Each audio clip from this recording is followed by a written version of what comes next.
The fact that Leith Van Onselen, Chief Economist at the MB Fund, MB Super, and from macrobusiness.com.au to join us here on a Saturday morning to talk about the week's financial matters.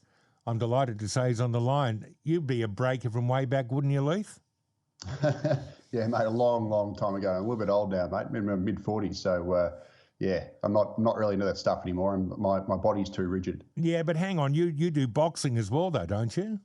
I do, mate. I do box. Actually, just came back from boxing class, but it's a little bit different. I guess if there was boxing moves in there, I'd be all right. Let's get to the financial news of the week.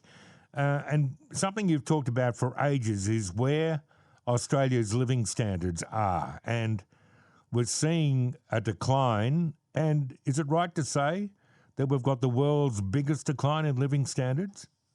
Yeah, well, certainly if you measure it by real per capita household disposable income, we just suffered the world's biggest decline. Now, what that measure is, that this is considered the preeminent sort of measure of material living standards. And what that is basically you grab all of Australia's household disposable income, you adjust it for population growth, inflation, income taxes paid, and interest payments, and then you come out with a real per capita household disposable income measure. Now, according to the Australian Bureau of Statistics, September quarter national accounts, which is the most recent we've got, a real per capita household disposable income fell by 6.1% over the year. And Michael Reid at the AFR did an analysis based on the OECD database where he basically compared our real household disposable income per capita change to other countries, and he found that ours was the worst. So we had the biggest decline.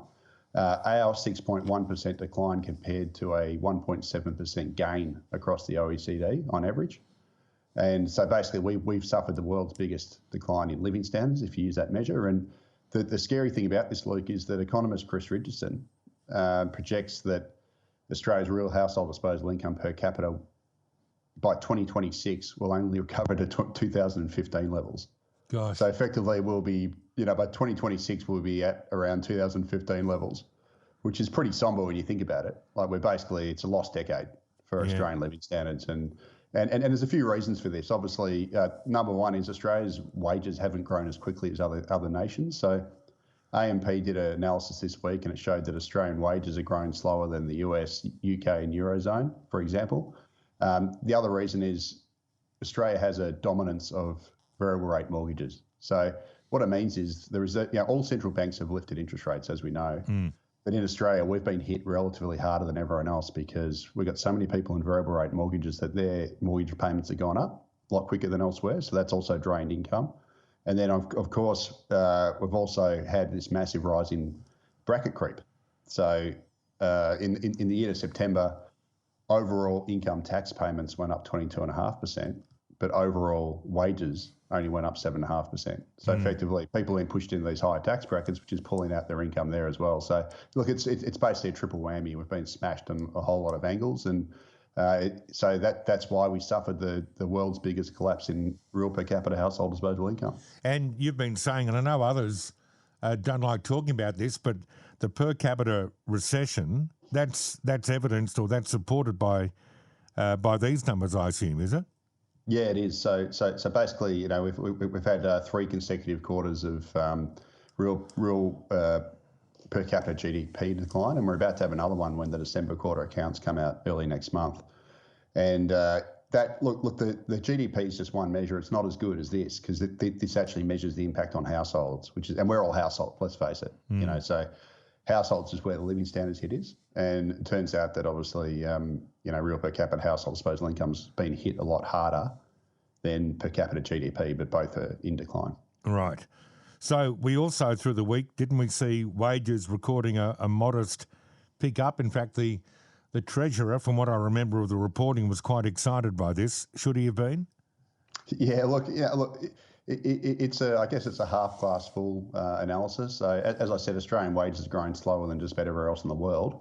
However, we are at least eking out some positive real wage growth. So basically, the December quarter wage price index was released by the ABS, and that showed that wages went up 4.2% year on year. That's against headline inflation of 4.1%. So we've got 0.1% growth. The problem with that is, though, Luke, is that this doesn't measure after taxes. So because we've had this high bracket creep and high rise in income payments, real wages are still going backwards after tax once you adjust for tax.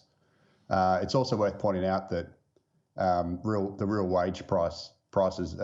wages are still 6.9% below their peak, and they're tracking around 2010 levels. So yes, we're slowly crawling back, but we're still so far behind. And the scary thing about this is that if you plug in the Reserve Bank's projections for the economy, for inflation and wages, by 2026, Australian real wages are still going to be 3.5% below what they were before the pandemic started. So, yes, we're getting some modest rebound. It's still not enough, and we're still going backwards once you adjust for taxes. And one last thing, Luke, before I close off on this one, is that real wages are measured against CPI inflation, but the Australian Bureau of Statistics cost of living index for households went up 6.9% last year. So basically, for working households. Yeah. So obviously, working households, once you adjust for their cost of living and also obviously after taxes, are still going backwards at a pretty fast clip. Yeah. So it's a glass half full analysis, I guess, by the Treasurer. And I assume because we hear about the minimum wage rises, we know the government added some other taxpayers' money into aged care workers, and they got a bit of a bump. I guess all that's included there. It might be interesting to break down the degree to which public sector pay's gone up as opposed to those in the private sector. Is there a difference? I guess there always is. Yeah. Well, there is. Well, I mean, this is the first time in a couple of years that now public sector pay is now going up faster than the private sector. So over the December quarter, public sector pay went up 1.3%, whereas private sector pay went up 0.9%. And that was boosted by a whole bunch of public sector wage outcomes for health workers and teachers, etc. But overall wage growth was actually boosted by the minimum wage decision and award decisions that came out late last year, and that's basically pushed up annual wage growth a bit. So there are some factors in there, but it's positive. At least real wages, when you look at the overall figure, aren't still falling. Yeah. And they're at least bottoming out. So I guess that's a half glass full analysis, but it's still, we've still got a long way to go before we get back to what we've lost. I mean, it could be another 10 years to get back to where we were. Yeah, we've discovered a world-class clown in the shape of the Greens housing spokesman, Max Chandler-Mather, who remarkably claimed record immigration is having minimal impact on the housing market. Now, how can he say that?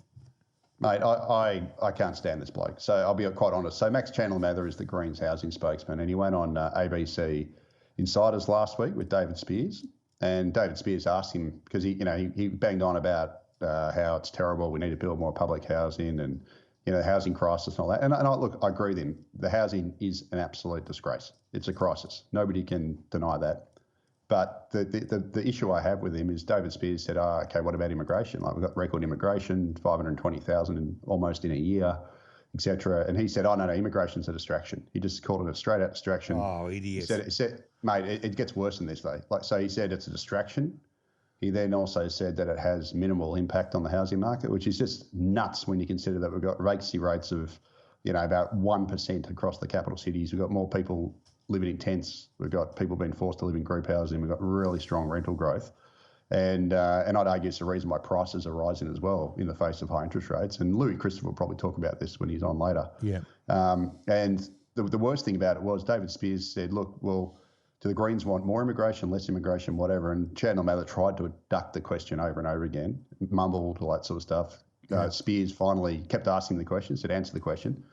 And Chandler-Mather's question was, I quote, more people coming to this country is a good thing, which basically to me reads like the Greens want even more immigration. Now, this is supposed to be a party that cares about the environment, right? It's in their name, yet I can think of nothing that is worse for Australia's natural environment than growing the population like a science experiment and doubling the population in 50 years. Just seems to be what they want.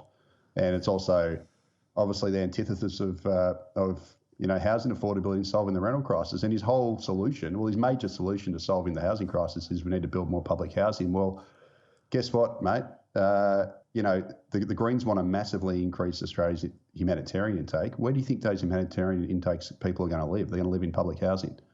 So, it's dog chasing the tail economics here. He wants more public housing, but then he wants to grow the population even more strongly than it's grown to then need more public housing. So it's just clown. Clown. That's all I can say. He's an absolute clown. You know what? You could argue if you're a Greens politician that the only people that should be allowed to come to Australia as a migrant would be someone from a country that has higher emissions per head of population than we do.